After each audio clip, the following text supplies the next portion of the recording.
somebody from the inside came and dropped the waste into the dustbin which was kept outside. As that man walked inside, the elder kid runs towards it, puts his hands into the dustbin. That moment I realized these kids were hungry. Maybe they have not eaten. The elder one saw that the food is being put into this dustbin. So as he puts his hand, he takes a little bit of food. I went and holded his hand and I said, drop it. Then I called him and he got scared. My purposes has to go beyond me. My purposes has to be about people, about community. नीले नीले अंबर पर चांद जब आए प्यार बरसाए हमको तरसाए. No matter the time zone, I bring the clarity, you're never alone. Hexa on the call, so real, so strong. Every word, every tone, where it belongs. Helping your business day and night. AI that listens gets it right. Hexa on the call, so real, so strong. Making every call, shine, every voice belongs.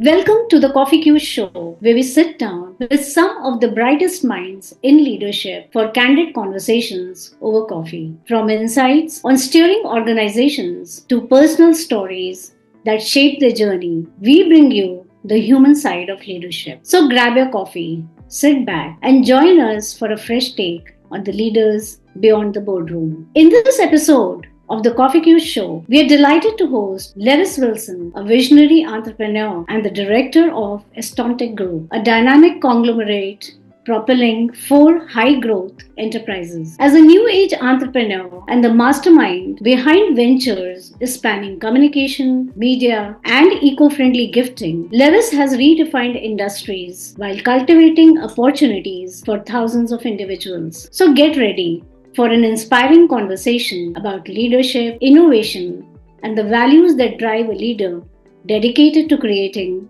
a better tomorrow. So welcome, Levis. How are you doing? Thank you, Ekta. That was wonderful. Thank you. I'm all good. I've been listening to your podcast. I think you're doing a wonderful job. And thank you for having me here today. Thanks a lot, Levis.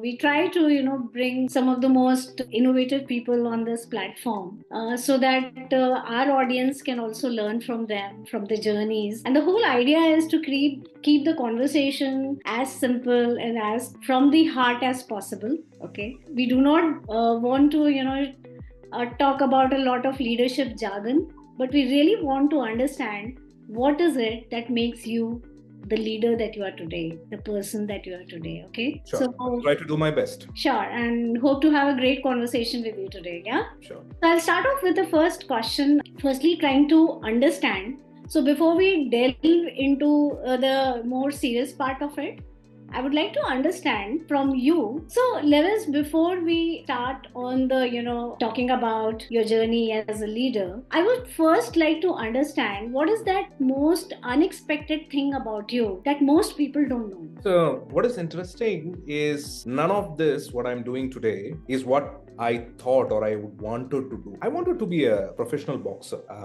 and somehow that did not happen. And then you know how where we are growing up, we are 20, 21, and then we don't have enough money with us to go out with friends and things like that. So I had to go and ask my father, Dad, give me some money. And then my father will ask hundreds of questions for which I have to answer. I was like, let me put a stop to it. Let me start working somewhere so that I can start making some quick bucks, and then I don't have to answer anybody where I spend that. That's how I started working. But then there was this quality, maybe the way I was brought up, maybe the professional side of boxing that gave me was that you gotta be the best in whatever you do. That particular value, even though the objective of starting work was just to make some additional money, but then at work, I think the same values were visible. I used to put my heart and soul into whatever I was doing, irrespective of how big or small the task was.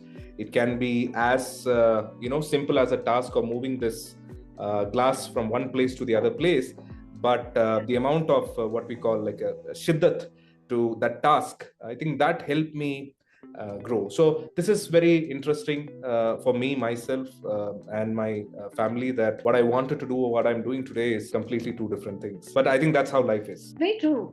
In fact, that day when I was having a conversation with you about before this recording happened, you mentioned this to me, and it reminded me of a story which I had read many years back about young boy who wanted to become an apprentice with the guru, and he went to the guru, and guru was like, why should I teach him? Yeah. So he just, used to keep giving him very odd jobs here and there. And that person, even if it was, something like cleaning a table, he would put his heart and soul into it. And he would try to do it in the best possible manner. And it kept on happening again and again. And then finally, this guru realized that, oh, this boy is actually so dedicated. Whatever I give him, it may be the oddest of jobs, but he's actually doing it with so much heart and dedication that he was actually forced to start teaching him for the art that this person had actually approached him for. So that reminded me, and I said, yes, it's so true that whatever you do in life, if you put your heart and soul to it, it's always gonna give you good results in the long run. Yeah. So thanks for sharing that. Yeah, you were saying something. Yeah. No. So often people say that you can only do things to the best only if you love it. If you don't love it, then you won't be able to deliver that task. But I think it is convenient to say that if you fail at something, you can always say that I failed here because I was not into it. I did not love it. No, somebody pushed me into it. But I think that's the convenience that we use. It doesn't matter whether you like it or not. If you have decided to take up that task or take up that job, you gotta do it the best, whether you like it or you don't.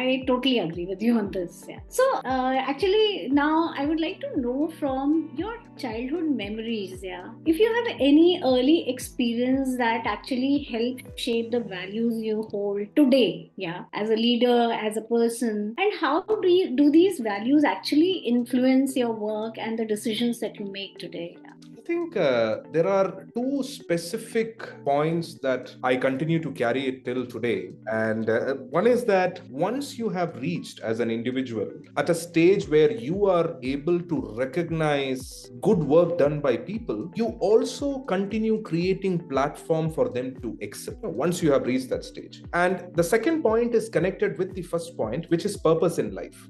You, me, every listener who is listening to this, everybody has a purpose in this life.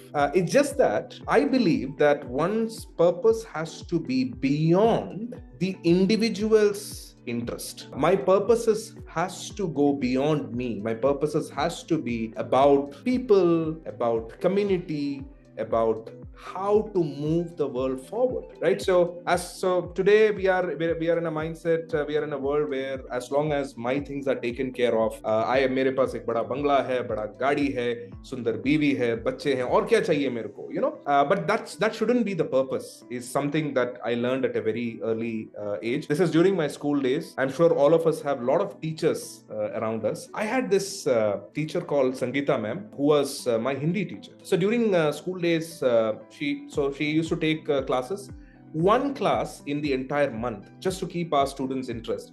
She will invite all the students and one by one and ask them to do anything that they like. It can be singing, dancing, poem, drawing, anything.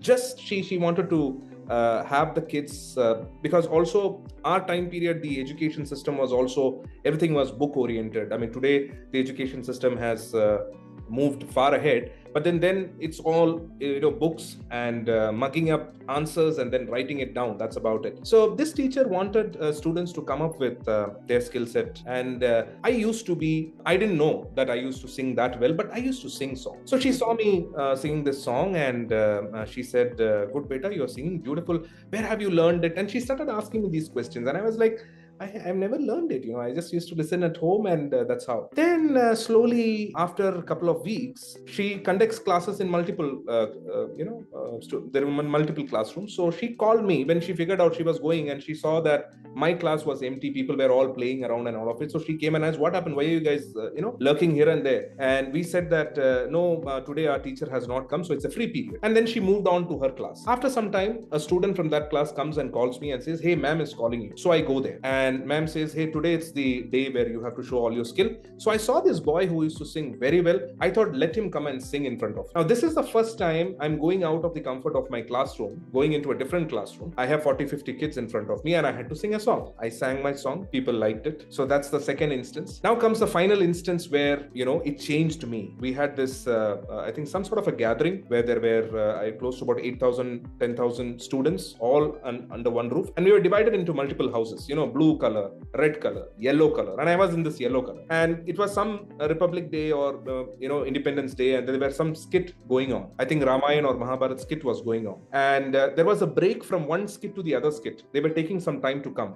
And this teacher was the one who was hosting or organizing or whatever. So she had to fill this gap. So she goes to the mic and she says, "Where is Levis from the yellow house?" And then kids all start saying that he's the one. So those days I used to be very introvert and shy type, not very extrovert or all of it. So she called me to the stage. So I'm going back. So the stage is right on top. And all the kids are sitting down, and she asked me to come on top, and she came and said, "Levis, you know what? We have to manage this for about next 10 minutes. We want you to sing that song, which you sang that day. I want you to sing that song right now." I was like, "Ma'am, I can't do that. Mere se nahi ho sakta hai." I mean, in classroom, hardly few people, I can't do it. She literally holded my hand and she pushed me into it. She pushed me. And then, wo bolte na, stage mein dhakka de diya. So it's more like I was pushed into it. And then I'm seeing all these people, 8,000, 10,000 kids sitting all around. I was all scared. But now that you're here, you have to deliver. So I walk across to the stage.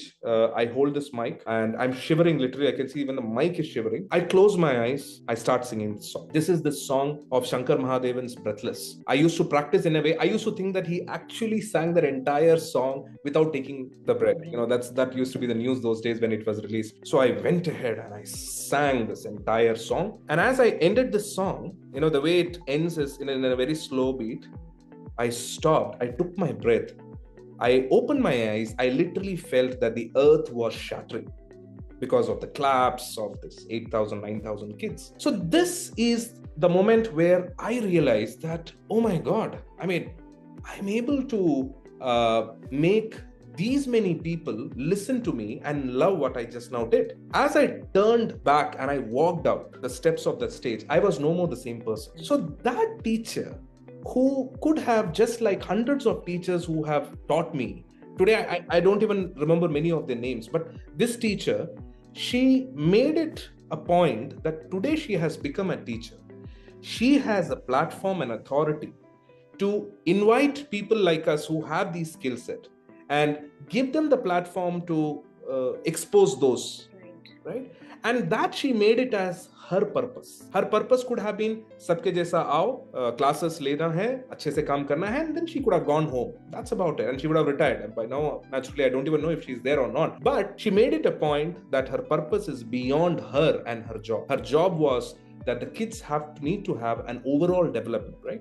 So I know when you ask this question, this is the first instance that came into my head. I'm sure there are many other, but I think this remains very live in me, and I think that I continue to do till today, wherever I can. It's really transformational experience that you shared, and I was actually imagining whatever you were telling me, So you were telling it as a story, and I was imagining you standing on the stage and 8,000 to 9,000 kids clapping and you shivering on the stage earlier, and then, that you coming down the steps. So I could actually visualize each and everything. So I think you are a good storyteller as well. So thanks for sharing that. I don't know how many times before you have shared this with people, Not even once. Not even once. So I think I'm the lucky one. Or I can say our platform is the lucky one. Yeah. So great. Thank you. The listeners who know me, I think they will be listening. They would have told that I know this man for last 15, 16 years. And never he told this to me. So nobody has asked me maybe. That could be the reason. So yes, this is actually phenomenal. Thank you once again for sharing that. So great, Levis. After this experience, there's another question that I have for you. If you can tell us about a person, whether a mentor, family member, friend, or colleague, who had a profound impact on your leadership journey. We run 3 companies and about 5 different brands. The leadership team, which runs this entire companies and the brands, we have all been together for the last, I think, 14, 15 years. They know me, they have worked with me. And we continue to, I have members whom I have seen as a 24-year-old young boy to today who is married and has kids and still with me. So relationship to that extent is something that I always have given a lot of value. And I have 2 mentors who are very senior people whom I do approach them every now and then when I get stuck into this critical juncture. But then this particular mentor of mine, whom I can't reveal because he's a very senior and well-known personality. This man, I think he's today 64 or 65. So one day I'm driving him down to the Bangalore airport. He had come to Bangalore for some purpose. And I said, I never get chance to, spend a lot of time. So let me at least drop you back to the airport. So I go pick him up from the Bangalore office and I'm on my way to drop him to the Bangalore airport. And we were talking about a lot of things. And then something interesting he told me. He said, you know what, Levis, I have heard a lot, I've seen a lot. At the end of the day, all that matters is, are you at the right place at the right time? Then I was like, okay, he just summed it up in 2 words, right time and right place. And then that's the irony, right? The irony is you don't know which is the right time and right place. There, what I understood from him is that we got to keep moving forward. Irrespective of the situation is in your favor, results are in your favor. Doesn't matter. You keep moving forward. And as you keep moving forward, there is a very high probability, there is no guarantee, there is a very high probability that you may end up at the right place and right time. If you're going to sit back, if you're not going to move forward, if you're going to wait for that time and place to come to you, that never happened. You got to go behind it. So this is something which came in my head, when you spoke about, mentors and relationships. Thanks, Levis, for sharing that one. I think that adds on to your childhood experience as well. Had we more time on us, or maybe we were sitting one-on-one, I would have definitely loved to, hear more stories from you. Because I know you have a lot of stories, but yes, this recording is restricted to, a few questions. So I'll move on to the next question, which is that at Amazing Workplaces, which is our company, we believe that it is the leaders who actually end up shaping the culture of the company. Okay, so culture is always top down. Okay.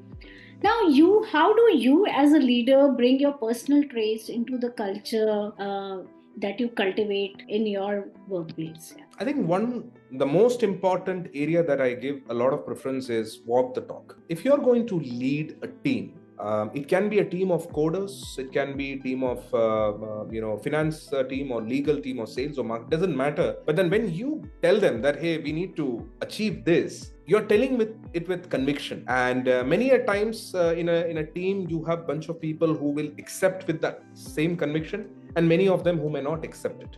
So what do? You show them how it's done, right? So walk the talk is something that people have today. It has become very superficial, thanks to all the access that we have today to all the social media. Almost everybody can talk to you, about all the jargons and all the leadership traits that one needs to have. Every day you open any of this, somebody is quoting something about it. But those days, the only thing was access to books. Books are the only way where you can learn and then you tell somebody. Today, it doesn't matter what you say, what I say. People are there to, share this social media post. So walk the talk, a very important trait of a leader in any place. He can be a football team leader or he can be a product team leader. You gotta prove it to your team that whatever you are asking them or telling them that, hey, we have to get it done, you stand with them and get it done. Many a times I see that, especially when you have deadlines that needs to be met, many of the time the leader gives instruction and he just leaves the place, expecting the team to deliver. Of course, there is a theory also that, if the leader is there, the team will never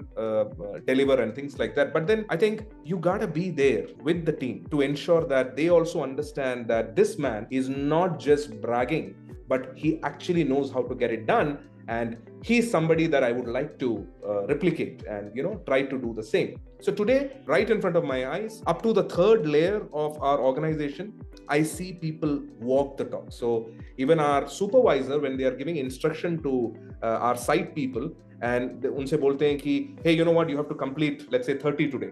नहीं sir, नहीं हो पाएगा मेरे से, कहाँ यहाँ पे ये हो रहा है, वो हो रहा है, तो एक काम कर, तू वहीं रुक, मैं आ रहा हूँ, मैं आता हूँ, मैं तुमको दिखाता हूँ.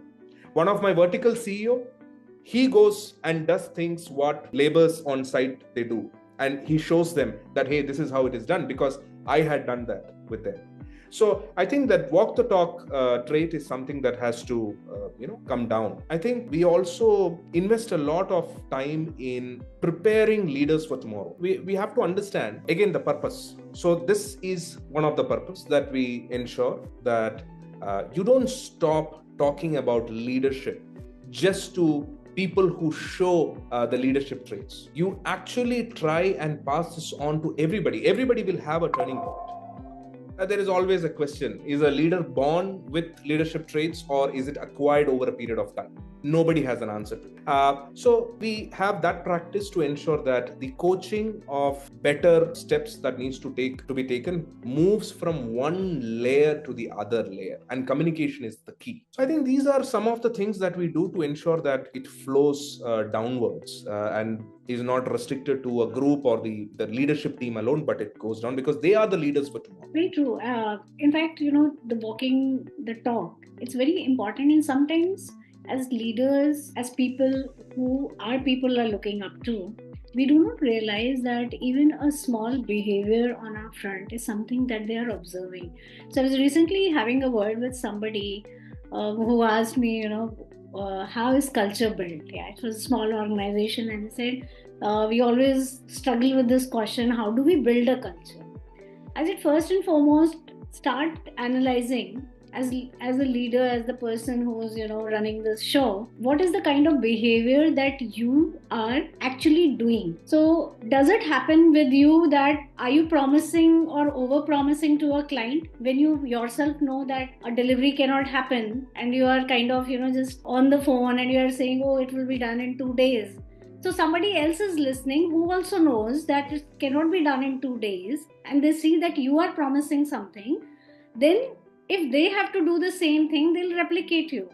And that is how over a period of time, you'll suddenly realize that, oh, what happened to our culture? You don't even realize it that you're building it day in and day out. Beautiful example. Yeah. It can be as simple as you are the CEO or the director of the company or the head of the department. It doesn't matter what time you come to office, what time you go. But then if you are not here at that 9:30 or 9 a.m. or whatever the time is, that's the culture that is built.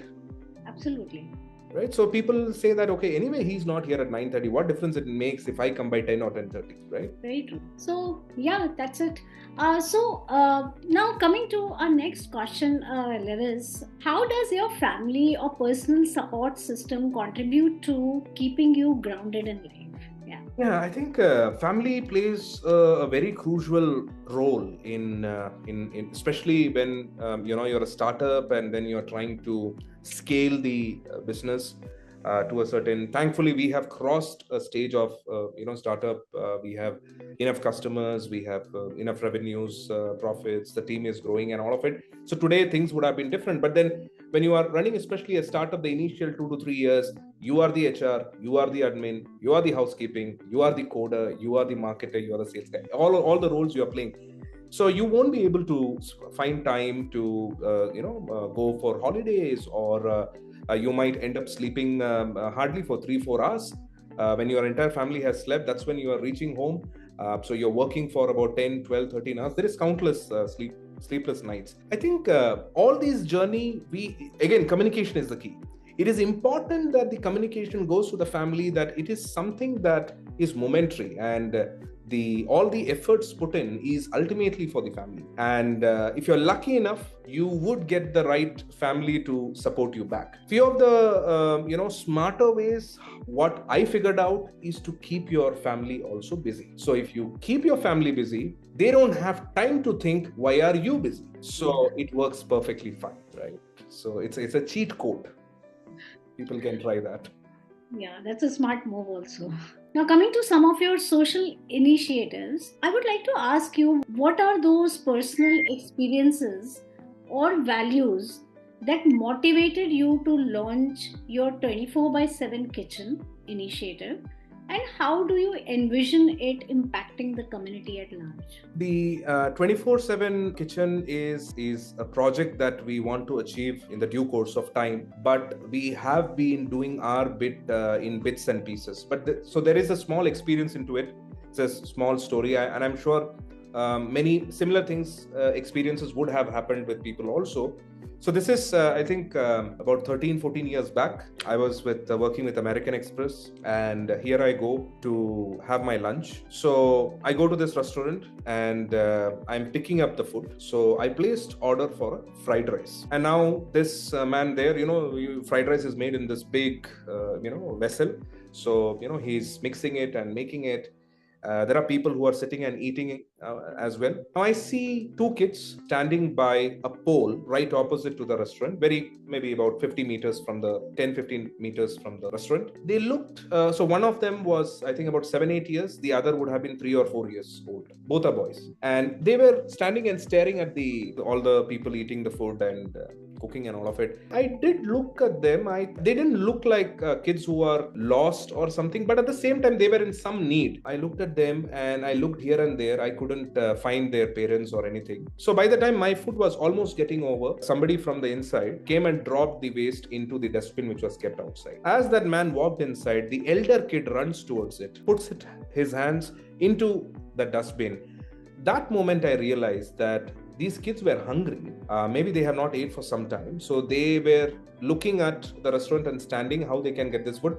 The elder one saw that the food is being put into this dustbin. He runs across, and so as he puts his hand, he takes a little bit of food. I went and holded his hand and I said, drop it. Then I called him, and he got scared. He thought that I'm going to shout at him or whatever. So I made him stand and his brother next to me. The food that came for me, I handed over that packet in his hand. Now, this is very interesting. He takes that. He doesn't say anything. He's a baby. He's a kid, right? 7-8 years. He's scared and all of it. He takes that food, holds his younger brother's hand, goes, sits by the wall, makes him sit, and then he opens it and he takes that food and feeds his younger brother. A 7 or an 8-year-old boy understands that his younger brother has not ate, and him taking that food is more important than me taking that food. So I asked him to place 2 more orders, one more for them and 1 more for me. And as that preparation was going on, you won't believe it, for the next, I think, about 10-15 minutes,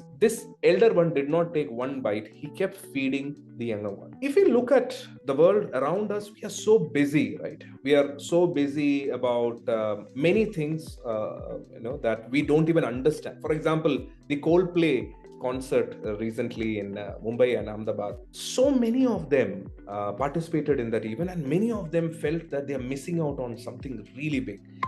But when you go and ask, you will realize that most of them haven't even heard one of his songs before, or maybe that one hit song of his. Nobody. But then it's the FOMO, the fear of missing out forces them also to get into it. But then there are larger pictures like this, where people are really not bothered about what's happening around us. They are as long as मैं खुश हूँ, मेरे पास एक गाड़ी है, एक बंगला है, एक बीवी है, बच्चे हैं, I am happy about it. But I think that's where my purpose. And okay, now the best part, once he also started eating, I kept that packet there. And when I walked out of that restaurant, it gave me a kick. It gave me a wonderful feeling, which most probably years later I experienced it when I holded my baby in my arms for the first time. That's the kind of feeling I had. I liked that feeling. And I said, food is a basic necessity that anyone is entitled to. If we are all alive in this earth and you have people still dying because they don't have food to eat, I think it's a complete mistake the way humanity is going. So you cannot change the world. You can change yourself. And that forced us to start initiatives from the last 7-8 years. Every year, we do a drive where we started with food. Then now across this last year, I think in Bangalore, Hyderabad, NCR, Mumbai, in all these locations, about 250 plus families. We created a ration kit that will take care of their food and all of it for at least 1 month. So these are all our initiative towards that. And also my personal interest is also to guide through the Gen Z. The Gen Z has a different mindset, and at the same time they also have the intent to do something more, but they don't know what to do or how to do. So by doing such drives, we are also trying to push our the Gen Z or the younger generation to also adapt that in some form of giving back, right? Giving back. So the CSR drive, the entire drive is done by our employees, and a small contribution is done by our team members in that entire drive. So they know that a part of them, and when they give that and come back, their happiness is profound. So that's the vision. So our vision is that there should be an ability for us to run a 24/7 kitchen across different parts of any city, and anybody who needs food should be able to come and eat, ensure that he's not going home without food. He may have a roof on top of him, he may not have, but food is something so that's our vision, and I believe we should, we will 100% achieve that. I'm sure you'll achieve that.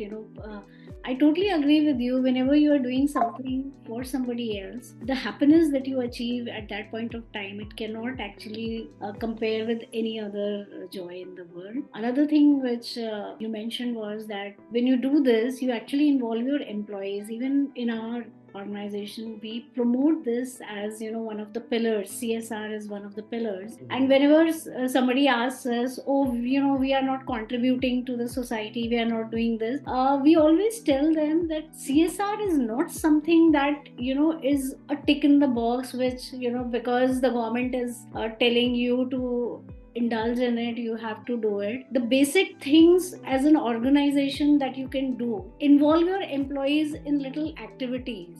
Supposing I read somewhere that there was an organization where they said, okay, everybody bring 1 kg of rice. Doesn't hurt anybody's pocket. But then when you donate it to as many people, the kind of happiness that you can generate, the kind of engagement you can generate in the employees, in their day-to-day lives, it can be really phenomenal. And if you do this regularly, employees also feel good about working with you, okay? Because they know you as a person, as a leader, want to run an organization which is for the benefit of the society. Yeah. True. Yeah. Thanks for sharing that. So another thing, actually, Levis, that I've heard about you is that you always say possibilities are limitless. So can you elaborate that statement and how it has impacted you in unexpected ways? That's right. Possibilities are limitless is something which I came up with my own experiences. Because many a times, I think before even we start something, our assumptions and biases kills us. It does not really allow you to even take that step to see if at all there is a possibility or not. So unless you don't walk that path, how would you even realize that this is something which so you would have noticed this, many people saying that अरे मेरे को तो पता भी नहीं था that I would be able to deliver this, right? I'll tell you about one of our group company which is into transit media advertising. So you see all the ads that on the buses, on the cabs or autos, whatever ads that you see. So we also do that. Now, and this is the story of 2023. So we used to use the Uber and Ola cabs to put the advertisement on it, inside, outside, and all of it. You would have seen that on the streets. The max we had done was, when it comes to cabs, was about 5,000 cabs. In the whole year, we had done about 5,000 cabs. The previous year, that is in 2022. And in 2020, so you can imagine our capacity to deliver 5,000 cabs, which means the resources and everybody is for that.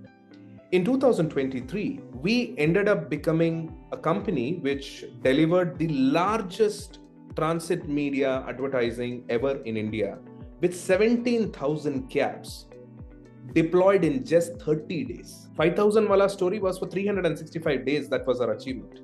Here we are. We delivered that in 30 days. Now, when this came, everybody said, not sure how we are going to pull off. I think we shouldn't even get into it. It is like asking a 5th standard boy to write a 12th board exam. That's not something that's possible, right? So at that point of time, we felt that 1 year, 30 days, No, there's no comparison. But we pulled it off. And when we started it, it's not that I knew how exactly that, 17,000 is possible. It's not that I knew it, but you have to make that attempt. And as you make that attempt, you move forward, you will suddenly start seeing avenues of making it happen. And then once you start making that first step, people with you, your team, they also start following you. They also start making that step. So it's not one person making that step forward. Suddenly you have a group of 10, 15 people who are standing by you. So then their brains start working. Oh, we can do this. I can do this. I will take care of this. So you're bringing the entire team into that whole decision-making process but then you are making that initiative. First step is always yours. And once you have got everybody's decision into it, you proceed and make it happen. So this was one example that came into my head. But possibilities are limitless is something which I have been believing many years before, but I'm not able to recollect what was that point. But this is something, the recent thing came in my head. Interesting to note that. And what you mentioned was that you did 3 times the target in 1/12 the time, right? Great. So now coming to the next question, Levis, if your journey was a book, what's that one chapter that would stand out? You've shared so many examples. Now time for another one. I think the one chapter that would stand out is that I would have played either a significant role or not so significant role, but an important role in some form in many leaders who would create disruptions in future. Okay. Coming to the last question, if you could inspire one lasting change in the world, whether through your professional ventures or personal philosophy, what would it be and what drives you towards that vision? So, Ekta, what is your favorite food? What is that food that's your go-to food and, they give you and you love to eat? What is that? I don't have a favorite food, but yeah, dal chawal I can have anytime. Dal chawal anytime, right? There is a limit but to the amount of dal chawal that you can eat. So I think there is this maddening race that we are all running towards, all of the humanity. You need to understand that there is very little of what you can take with you. So the same dal chawal, you can eat maybe a plate or maybe 2 plates, but beyond that, what are you going to do? You're going to, it's going to be of no use. So at least if you can think that you start sharing, you start taking care that others have also are included in that journey, they are also prospering and things like that. At least at some point of time, if not all of them, at least few of them will stand by. But then again, till the end, you can never rely on anybody else. At the end of the day, you have to rely on yourself because you're the only one who will never try to fool yourself. You're the only one that you can commit to. So pinning your hopes into anybody else except you, irrespective of who the other person is, I think that's not something that you should look at. Until the last breath, we got to keep working. We got to find our purpose, which has to be beyond our selfish interests or our loved ones, beyond that.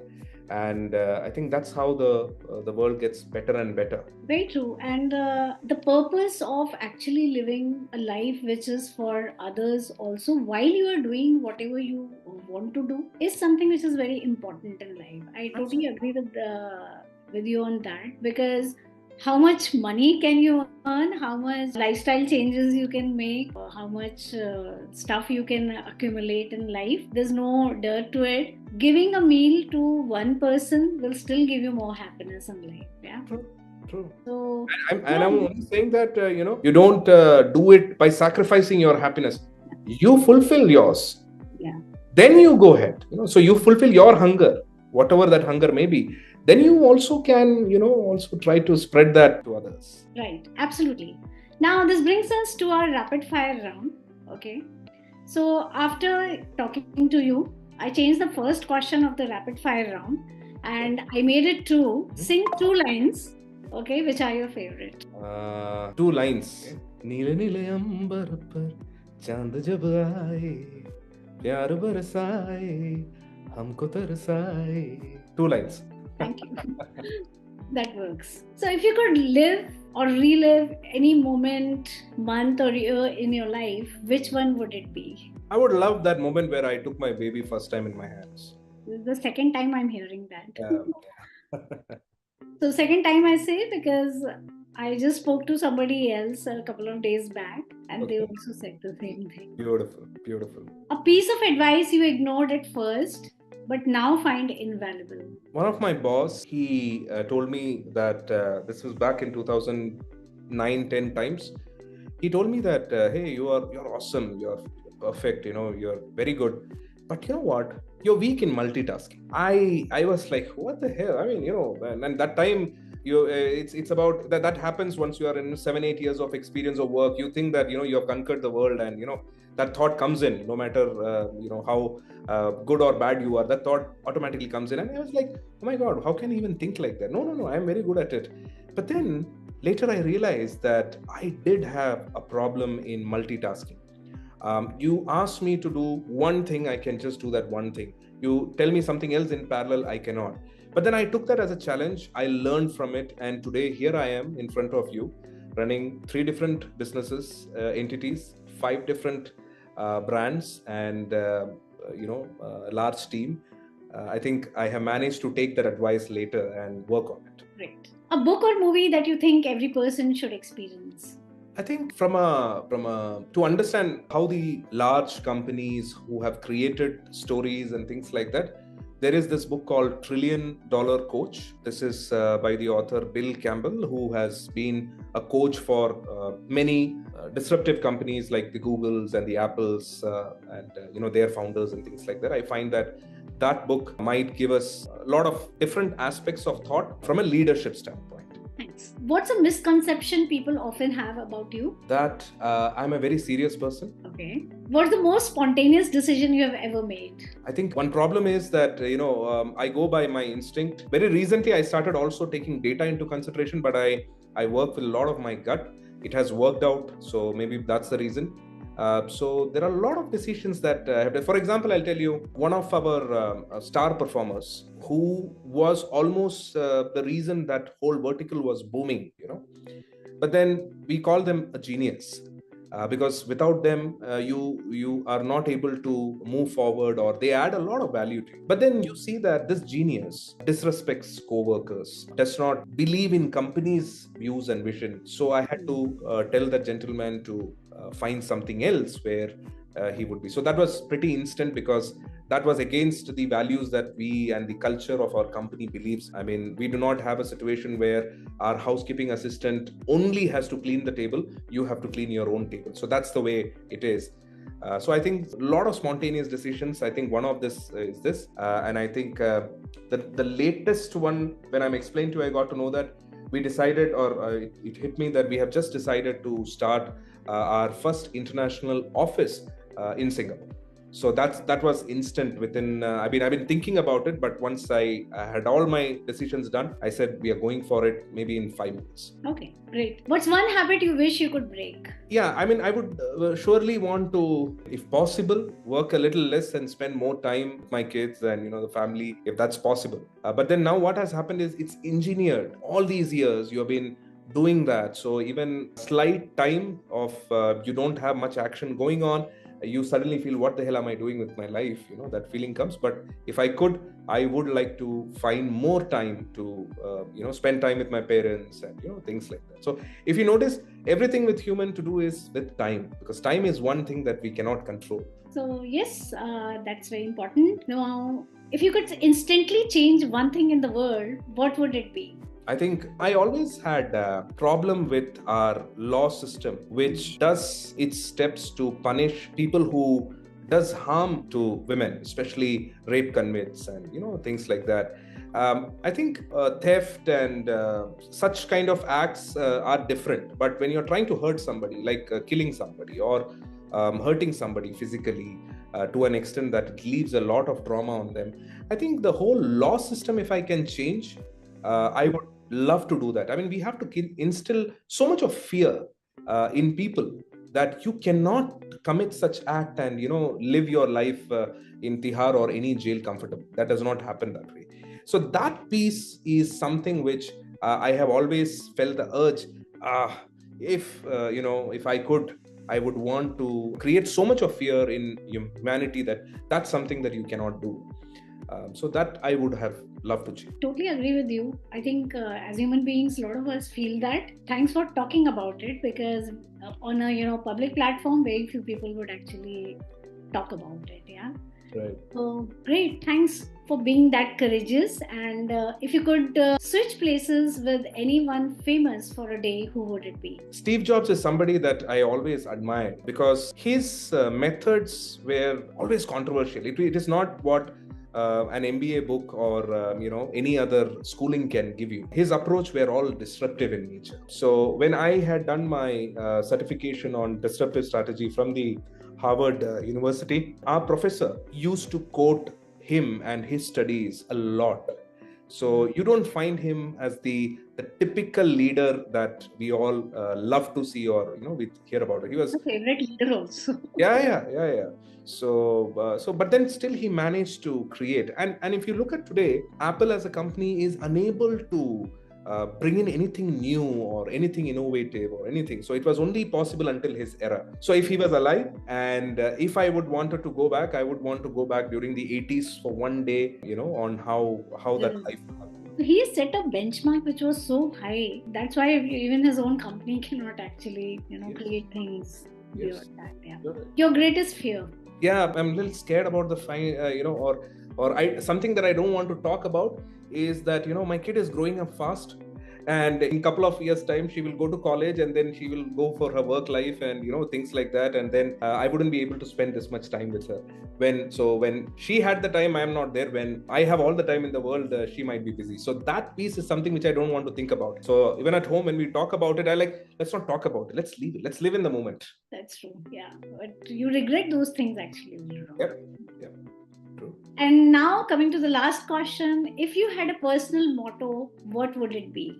I think personal motto, I think I have covered. It is to create a world a better place in whichever capacity I can. We are trying to make small steps, and I think at some point of time it will all make all the difference. But I think to make world a better place, it can be in the form of products, innovations, building people, building their careers, bringing in more and more leaders. So I think overall making world a better place. Okay. Thank you, Levis. Thank you so much for this, awesome conversation that we had today. I believe I really enjoyed this conversation, and there was so much to learn from you and learn about you. I'm sure our audience are going to, really love this episode. And thanks once again for being here and for talking to us. Thank you.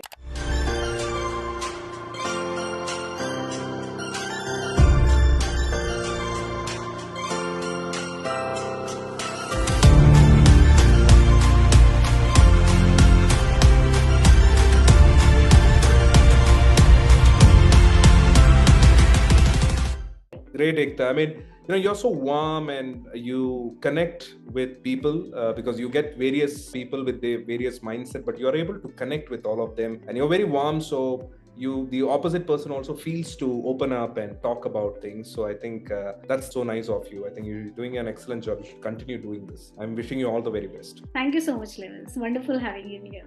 Thank you, Ekta.